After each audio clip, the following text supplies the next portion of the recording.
అత్యుత్తమ ప్లేస్మెంట్స్ తో ఎంఎన్సీ కంపెనీలలో ఉద్యోగమే లక్ష్యమా? ఇంజనీరింగ్ చదవాలనే మీ పిల్లల కలని కేజీ రెడ్డి కాలేజ్ తో నిజం చేసుకోండి.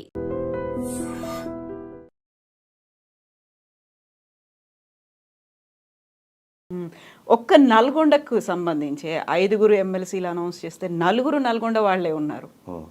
మీది నల్గొండే? మాది నల్గొండే. కానీ ఇదే ఉమ్మడి నల్గొండ జిల్లాలో 12 ఎమ్మెల్యే స్థానాలుంటే 12లలో 8 మంది రెడ్లు తీసుకున్నారు. మరి మీ యాంకర్స్ అందరు అడగాలి కదా, ఒక్క నల్గొండ నుంచి 8 మంది రెడ్లు ఎమ్మెల్యేలు ఉంటారా అని వాళ్ళని అడిగినప్పుడు బాగుంటుండే. ఇవాళ ఈ నల్గొండ జిల్లా బిడ్డలకు, పోరాటం చేసినటువంటి బిడ్డలకు కొంత అవకాశాలు దొరుకుతున్నప్పుడు కొద్దిగా స్వాగతించాలి అందరూ కూడా. సో గతంలో ఇలాంటి పోరాటాలు నల్గొండకి సంబంధించి అద్దంకి దయాకర్ కూడా చేసిండ్రు. ఆ తర్వాత చాలా కాలం ఆయన ఎదురు చూసిండు. ప్రతిసారి నిరాశే, ఆయన ఒక్కోసారి ఏడ్చినటువంటి సంఘటనలు కూడా ఉన్నాయి. ఇప్పుడు అల్టిమేట్గా ఆయనకు అభ్యర్థిగా అనౌన్స్ చేసింది. హ్యాపీ ఫీల్ అవుతున్నారా? సాటిస్ఫైడ్? సంతోషం తోటి ఉద్యమకారుడు, పేదవాళ్ళ మంచి కోరుకునేటువంటి బిడ్డ అద్దంకి దయాకర్, ఆయనకి ఇవ్వడం మంచిది. ఇంకో డిమాండ్ కూడా ఐటమ్స్ చేస్తూ ఉన్నా, మా బిడ్డ, మా వర్గాల బిడ్డ విజయశాంతికి ఎమ్మెల్సీయే కాదు మంత్రివర్గంలో తీసుకొని హోమ్ మినిస్టర్ ఇస్తే కూడా మాకు మంచిది. అయితే ఆమె ఇంతకాలం ఎక్కడుంది? అసలు కనిపించలేదు. ఆమెకి సడన్ గా పాపప్ అయ్యారు, పేరు వచ్చింది, ఆయన క్యాండిడేట్ గా అనౌన్స్ చేశారు అనేటువంటి వాదన కాంగ్రెస్ లోనే వినిపిస్తుంది. ఒక విషయం చెప్తా ఉన్నా, విజయశాంతి గారు కనిపించకుండా పోయారు. ఆమె పోరాటం చేసినప్పుడు ఎక్కడున్నారండి? ఆమె తల్లి తెలంగాణ పార్టీ పెట్టి తెలంగాణ కోసం ఉద్యమాన్ని నిర్మించాలనుకుంది. ఆ తర్వాత తన పార్టీ పోయినా పర్వాలేదు, రాష్ట్రం వస్తే చాలని చెప్పి ఆ పార్టీని తీసుకుపోయి టీఆర్ఎస్ పార్టీలో విలీనం చేసి ఎంపీగా గెలిచి పార్లమెంట్లో మహిళా సింహం లెక్క నిలబడి బిల్లు పాస్ చేయించినటువంటి బిడ్డ విజయశాంతి. అవన్నీ గుర్తుకు రావా? ఆమె ఏం చేసిందంటే ముఖ్యమంత్రి కావడానికి అర్హత ఉన్నటువంటి బిడ్డ ఆమె. తెలంగాణ రాష్ట్రానికి ముఖ్యమంత్రి కావడానికి అర్హతలున్న బిడ్డ విజయశాంతి. అయితే ఇంతకాలం ఎందుకు కనిపించలేదు? అంటీ ముట్టన్నట్టుగా ఉన్నారు పార్టీ వ్యవహారాలు, లేకపోతే అస్త్ర సన్యాసం చేశారేమో అనేటువంటి ఒక డౌట్ కూడా వచ్చింది. నెవర్. ఆమె త్యాగం చేసింది. మెదక్ ఎంపీ సీటును అడిగింది. అధిష్టానం ఆమెను ఒప్పించి ఆమెను క్యాంపెయినింగ్కు దింపి ఆమె సేవలను అధిష్టానం తీసుకుంది. ఆ సమయంలో మీకు ఎమ్మెల్సీ ఇస్తాం అని చెప్పి ఆమె చెప్పడంతో ఆమె క్యాంపెయినింగ్ చేసి ఆమె ప్రయత్నం ఆమె చేసి ఇవాళ ఎమ్మెల్సీ తీసుకుంటుంది. ఎమ్మెల్సీ మాత్రమే కాదు, మేము మా జాతుల బిడ్డ కాబట్టి చెప్తా ఉన్నాం, ముఖ్యమంత్రి పదవికి అర్హురాలు. మినిమం మంత్రి పదవి అన్న ఇప్పుడు ఆమెకి ఇవ్వాలి. సో ఎందుకని చేయలేకపోయారని మీరు అనుకుంటున్నారు? ఏమని? ముఖ్యమంత్రి పదవికి అర్హురాలు, కనీసం మంత్రి అయినా చేయండి అంటే ఎందుకు జరగలేదు? ఎవరు చేస్తారని అనుకుంటున్నాం. ఇప్పుడే ఇంకా ఎమ్మెల్సీ కూడా 1.5 year గ్యాప్ వచ్చింది. తన ఎంపీ అడిగినప్పుడు ఎంపీ ఇవ్వలేదు, ఆ తర్వాత కొంచెం దూరం అయ్యారు. దూరం ఏం కాలేదు. ఆమె ఇప్పుడు రాహుల్ గాంధీ కుటుంబానికి లాయల్గానే ఉంది. ఒరిజినల్గా రాహుల్ గాంధీ కుటుంబాన్ని, సోనియా గాంధీ గారిని బాగా గౌరవిస్తుంది. ఆమె గౌరవించేటువంటి బిడ్డ. వాళ్ళ ఆదేశాల మేరకు ఆమె స్తబ్దుగా ఉండొచ్చు. ఇప్పుడు అందరూ కలిసి రావాలి అనుకున్నప్పుడు పార్టీలు ఏం చేస్తున్నాయి? బీఆర్ఎస్ పార్టీ చిత్తశుద్ధి ఏంటి బీసీకి సంబంధించి అనుకున్నప్పుడు అక్కడ అందరూ కలిసి కూర్చొని మాట్లాడుకోవడం, కుల సంఘాల పెద్దల్ని పిలవడం అనేది వెరీ ఫస్ట్ పర్సన్ కవిత పిలిచారు. తనకు కావాల్సినటువంటి డీటెయిల్స్ అన్ని కులగణనకి సంబంధించి ఇచ్చారు. మీరు అడుగుతున్నారు ఎవరేం చేశారు అనేది. ఇప్పటిదాకా కులగణనకు సంబంధించి రౌండ్ టేబుల్ అయ్యా, మెమరాండం ఇచ్చారు. ఆ తర్వాత ఏం జరగాలి అనే దాని మీద కంటిన్యూస్గా ఫాలోఅప్లు అవుతున్నాయి, ప్రెస్ మీట్లు పెడుతున్నారు. అండ్ బీఆర్ఎస్లో కూడా అలాంటి ఒక కదలిక అనేది ముందుకు వచ్చినట్టుంది. వాళ్ళు చిత్తశుద్ధి ఉంది వాళ్ళకి, వాళ్ళని కూడా మేము కలుపుకుపోతామంటారా మీరు?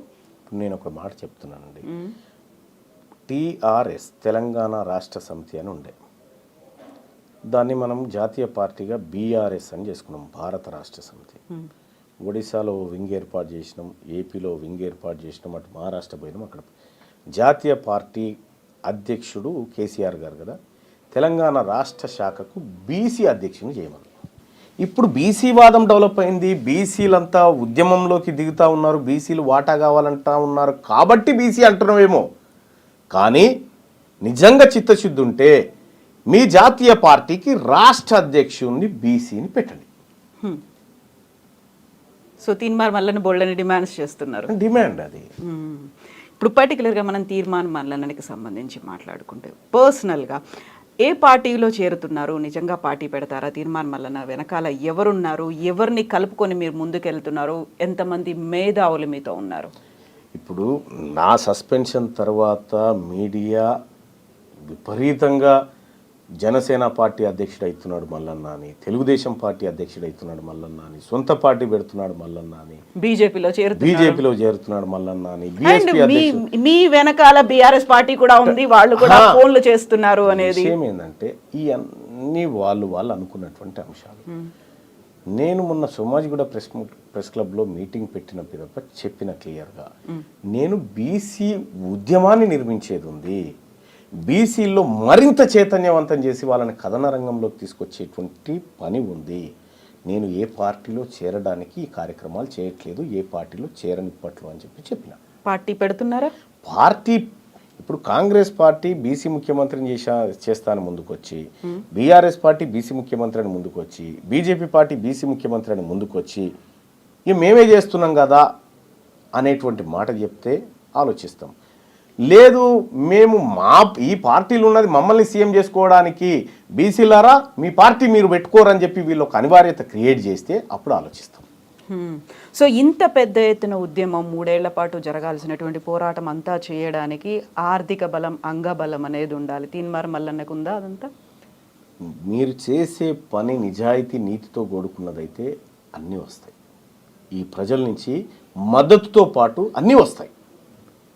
నీ పోరాటంలో నిజం, ధర్మం ఉంటే సహకరించే ప్రజలు లక్షలాది మంది ఉంటారు. కేవలం ప్రజల సహకారం సరిపోతుందా? నాయకులు, పారిశ్రామికవేత్తలు ఎవరన్నారండి? వాళ్ళ కాడ ఏముందండి? అసలైన సంపద ఈ వర్గాల దగ్గర ఉంది. బీసీలు అంటే ఇవాళ కనీసం 5,000 రూపాయలు ప్రతి నెల ఒక వ్యక్తి ఖర్చు పెట్టగలిగిన శక్తి ఉన్నటువంటి వాళ్ళు. 2 కోట్ల మంది బీసీలు ఒక నెలలో 5,500 రూపాయలు ఖర్చు చేస్తే 10,000 కోట్ల రూపాయలు ఎకానమీకి జమ చేసేటువంటి శక్తి బీసీల దగ్గర ఉంది. ఒక ఏడాదికి 1,20,000 కోట్ల రూపాయలు ఎకానమీకి జమ చేసే శక్తి వీళ్ళ దగ్గర ఉంది. అంతకుమించిన శక్తి ఏముంది? ఇంకా అది కాకుండా ఇంకా వీళ్ళ దగ్గర ఏముంది? కాకపోతే మల్లన్న గారు, ఇప్పుడు మీరు చేసినటువంటి అబ్జర్వేషన్ కావచ్చు, ఇన్నేళ్ల పాటు కనిపించినటువంటి ఎక్స్పీరియన్స్ కావచ్చు, ఇవన్నీ చూసిన తర్వాత ప్రజలు మేము నాయకులు అవ్వాలని కోరుకుంటున్నారా? అప్పటిదాకా ఉన్నటువంటి పారిశ్రామికవేత్తలో, అధికారంలో ఉన్న మంత్రులో, లేకపోతే అధికారులో వాళ్ళంతట వాళ్ళే మేము నాయకులుగా ఎమర్జ్ అవ్వాలని కోరుకుంటున్నారా? మీ అబ్జర్వేషన్ ఏంటి? ఈ కదలిక అనేది సామాన్య ప్రజల్లో కూడా కనిపించిందా? ఎస్, కనిపించిందండి. బీసీలో నా ఫోన్లో ఉన్నది, ఒక ఆర్టీసీ బస్ ఎక్కిండు ఒక ఆయన. ఆర్టీసీ బస్ ఎక్కి మిగతా ప్రజల్ని వీడియో తీసి అడుగుతున్నాడు, అమ్మా మీకు తీన్మార్ మల్లన్న తెలుసా అంటే, తెలుసు, మన బీసీల కోసం కొట్లాడుతుండగా బిడ్డ